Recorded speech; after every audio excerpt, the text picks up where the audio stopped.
Hello everyone, welcome to our YouTube channel. And आज की video में हम क्वेश्चन नंबर 81 से कंटिन्यू कर रहे हैं। डिवीजन है chemistry and toxicology, Jammu and Kashmir scientific officer examination, previous year question paper. अगर आप लास्ट मोमेंट प्रिपरेशन करना चाहते हैं Jammu and Kashmir scientific examination officer की, तो आप हमारा कोर्स ज्वाइन कर सकते हैं, जिसकी लिंक आपको डिस्क्रिप्शन में मिल जाएगी। और आप हमारा कोर्स हमारे एप्लीकेशन से सब्सक्राइब कर सकते हैं। एप्लीकेशन की लिंक भी आपको डिस्क्रिप्शन में मिल जाएगी। Let's start with question number 81। Inebriant poison includes acetic acid, chloroform, phosphorus and ethanol. So आपने जब पढ़ा होगा पॉइजन्स के बारे में, तो इन एब्रुएंट पॉइजन्स के लिए हम कहते हैं इथेनॉल को। इथेनॉल मतलब इथेनॉल या इथाइल अल्कोहल, इथाइल अल्कोहल, या फिर सिर्फ और सिर्फ एल्कोहल। एल्कोहल किस तरीके का पॉइजन है? इनएब्रिएंट पॉइजन है। So option B is the correct option here. Next question, question number 82। Which type of poisons are having good protein binding and can be obtained from hair? So acidic, vegetable, volatile and metallic poison. So इसका correct answer है metallic poison. जब आपने arsenic poisoning के बारे में पढ़ा होगा, जब आपने आर्सेनिक पॉइजन के बारे में पढ़ा है, तो आपने ये पढ़ा होगा कि आर्सेनिक बहुत ही स्ट्रांगली बॉडी प्रोटीन से बाइंड करता है और हेयर में भी डिटेक्ट हो जाता है। तो कई महीनों तक, इवन कई लंबे समय तक भी हेयर फॉलिकल से ये पॉइजन्स, मेटालिक पॉइजन्स डिटेक्ट होने की कैपेसिटी रखते हैं। तो आप मेटल पॉइजन्स को डिटेक्ट कर सकते हैं। Okay, next question, question number 83। Common spraying reagent for alkaloids और प्राइमरी और सेकेंडरी और टर्शरी अमाइन इज? तो इसका करेक्ट ऑप्शन है dragon drop reagent. Dragon drop reagent बहुत ही कॉमन और जनरल टाइप का रिएजेंट है, जिसके थ्रू हम एल्कोलॉइड्स को डिटेक्ट करते हैं। एक तरीके का स्प्रेइंग एजेंट होता है। जब आप स्प्रे करते हो, अगर एल्कोलॉइड्स प्रेजेंट है, प्राइमरी, सेकेंडरी या टर्शरी अमाइंस प्रेजेंट है, तो ये कलर चेंज करके इंडिकेट करते हैं कि that yes, alkaloids, primary, secondary or tertiary amines are present. So dragon drop reagent is the correct answer here. Next question, question number 84. Example of irritant poison. जब आपने again पढ़ा होगा classification of poison, तो उसमें irritant poisons के बारे में भी आपने पढ़ा होगा।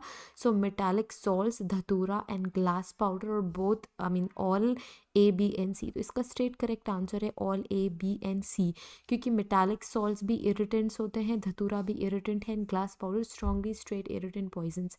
तो इरिटेंट्स कौन से होते हैं? जो आपकी GI ट्रैक को या फिर आपके जो इनर एपिथेलियम है बॉडी के, उसको डिस्टर्ब करती है, उससे छेड़छाड़ करती है, उस पर बुरा असर डालती है, तो उसे हम कहते हैं irritant poison. Okay, next question, question number 85। Alcohol and barbiturate simultaneously administered in the body will lead to which type of reaction? किस तरीके की रिएक्शन? एल्कोहल और बार्बिटूरेट्स को ऐड कर दिया गया है, तो इस तरीके की रिएक्शन को क्या कहते हैं? मैंने इसी ही पेपर में आपको ऑलरेडी बताया हुआ है। तो हम इसे कहते हैं सिनर्जिस्टिक, सिनर्जिस्टिक रिएक्शन, क्योंकि अल्कोहल और बार्बिटूरेट्स का जो एक्शन है वो मिक्स होके greater action, greater action create करता है। फॉर एग्जाम्पल, अल्कोहल क्या करता है? ये स्टिमुलेंट भी होता है, डिप्रेसेंट भी होता है। हाई अमाउंट में आपके सेंट्रल नर्वस सिस्टम को डिप्रेस करेगा और कम अमाउंट पे स्टिमुलेट करेगा। तो let's say stimulant and depressant. बार्बिटूरेट्स क्या करता है? स्लीप इंड्यूसिंग, स्लीप क्रिएट करता है। तो इससे क्या हो सकता है? दोनों को अगर मिक्स कर दिया जाए, अल्कोहल और बार्बिटूरेट्स को मिक्स कर दिया जाए, तो इट कैन क्रिएट कोमा या फिर डेथ। ठीक है, अगर सिंगल अल्कोहल अब्यूज करा जाए तो कोमा नहीं होगा, डेथ नहीं होगी। पर बार्बिटूरेट्स यूज करा जाए अकेले तो कोमा भी नहीं होगा, डेथ भी नहीं होगी। सीरियस कंडीशन हो सकती है, बट कोमा जितनी सीरियस नहीं होगी और डेथ जितनी भी नहीं होगी। ठीक है, बट यहाँ पे अगर इन दोनों ही अल्कोहल एंड बार्बिटूरेट्स, इन दोनों ही तरीके के लेट्स से ड्रग को मिक्स कर दिया जाए, तो ग्रेटर पोटेंशियल पे उसका रिजल्ट निकल के आता है। उसे हम कहते हैं सिनर्जिस्टिक इफेक्ट। इस इफेक्ट को क्या कहते हैं? इसे कहते हैं synergistic effect. Next question, question number 86, जो कह रहा है ophitoxemia refers to heavy metal poisoning, dhatura poisoning, snake venom poisoning and organophosphorus poisoning. तो इसका करेक्ट आंसर है snake venom poisoning. Okay, snake venom poisoning is the correct option here.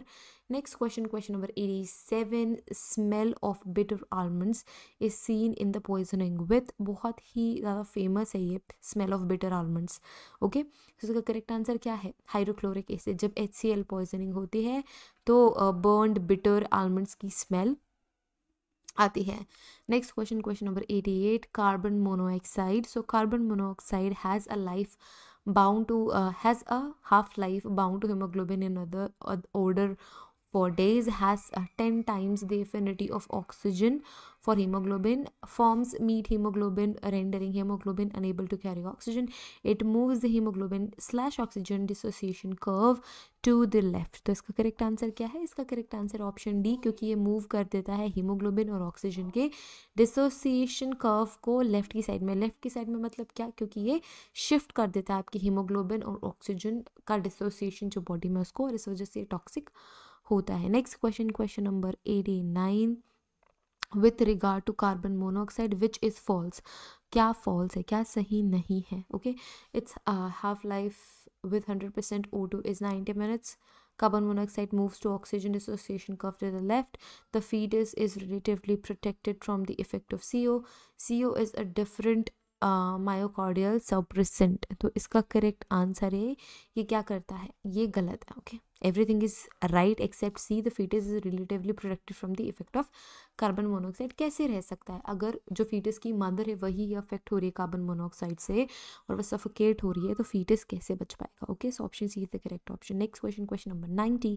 The term controlling drug is applied to. So कहाँ applied होता है ये controlling drug word? Any drug that is available only on prescription नहीं. Any drug that is subject to the Intoxicating Substances Supply Act 1985 nahi. Any prescription drug that is diverted to the black market diverted to the black market for illegal use nahi. Any drug that is subject to misuse of drugs act 1979. yes, इसमें है term controlling drug. okay, next question, question number 91. in liver methanol is metabolized to formaldehyde by. बहुत ही straight question है. Alcohol डिहाइड्रोजनेसी इसे metabolise करता है alcohol को, चाहे वो इथेनॉल हो चाहे वो मेथनॉल हो. ठीक है, अल्कोहल डिहाइड्रोजनेज एंजाइम, ये क्या है? ये एंजाइम है. ये एंजाइम क्या करता है? मेटाबोलाइज करता है. क्वेश्चन नंबर 92 पे चलते हैं. Question number 92. In which poisoning garlic like smell is detected. Again famous, very famous straight question. Garlic like smell किस में आती है? किस पॉइजनिंग में गार्लिक लाइक स्मेल आती है? तो aluminium phosphide is the correct answer here, option A. Next question, question number 93. No preservative need to be added to any of the specimen that is collected for chemical analysis that can be dispatched to the laboratory immediately. An analysis can be done within. तो कितने देर के अंदर analysis करना होता है भाई? 24 hours के अंदर अंदर analysis करना होता है. Question number 94. क्वेश्चन नंबर 94 क्या कह रहा है? Which of the following substance is not easily absorbed by the activated charcoal. So activated charcoal से क्या नहीं अब्जॉर्ब होता? Iron, methanol, ethanol, all. तो all is the correct answer. Iron भी नहीं होता एक्टिवेटेड चारकोल से absorb.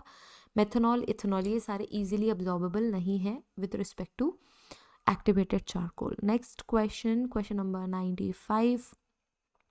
One of the differences between morphine and pethidine relates to. So इसका करेक्ट आंसर क्या है? Option C, ability to suppress cough. क्या होता है इनके पास एबिलिटी होती है to suppress the cough, and cough syrups में बहुत स्मॉल अमाउंट में ये प्रेजेंट भी होते हैं. इस वजह से कई अब्यूजर्स कफ सिरप्स भी अब्यूज़ करने लगते हैं. Next question, question number 96. Among following which is not a part of LADME. ठीक है, सो इसका करेक्ट आंसर क्या है? Transformation. Transformation is not the part of this LADME. Next question, question number 97. The most important factor that determines whether a substance will be well absorbed within the stomach or not. तो इसका भी बहुत easy सा example है. ये होता है pH. आपके स्टमक का pH बहुत ज़्यादा important रोल प्ले करता है with respect to कुछ चीज़ absorb होगी या नहीं होगी इससे. Okay, next question, question number 98. The first pass phenomena pertains to. First pass phenomena क्या पर्टेन करता है? एक तरीके का ये अनाटोमिकल अलाइनमेंट है, अरेंजमेंट है इन विच जो जेनोबायोटिक हैं वो अब्जॉर्ब होते हैं from the intestine to go to the liver first rather than into the systemic circulation. हमारे ब्लड सर्कुलेशन को हम सिस्टेमिक सर्कुलेशन कहते हैं, और ये कहाँ पे पहले प्रोसेस होता है? लिवर में पहले प्रोसेस होता है. वहाँ जो जेनोबायोटिक्स हैं वो सबसे पहले इंटेस्टाइन को जाते हैं, फिर लिवर को जाते हैं, एंड देन फिर सिस्टमिक सर्कुलेशन में जाते हैं. Okay, so the anatomical arrangement in which xenobiotic absorb from the intestine to go to the liver first and then to the systemic circulation. तो अब्जॉर्ब होंगे आपके इंटेस्टाइन से. Next question, question number 99. The organ that has greatest ability to biotransform the xenobiotics, of course liver. Liver आपका magical organ है, magic organ है, that's what I से. ये सारी चीज़ों को प्रोसेस करने का काम करता है और हमारी बॉडी को डिटॉक्स करने का काम भी करता है. Next question, question number 100. The phase 1 reaction are correct except oxidation and conjugation, reduction and hydrolysis, dehydrogenation and hydrolysis, monoxygenation and oxidation. So इसका correct answer है oxidation and conjugation. Oxidation and conjugation is the correct answer for this question. Okay, so let's end this video here, everyone. In the next video we'll start with the question number 101 and we'll complete till 120th question. In the next video, next video we'll start with the serology, maybe serology, biology or DNA. Okay, so thank you so much again for watching this video. Have a great day. Take care of yourselves and see you guys in the next video. Till then, take care. Bye.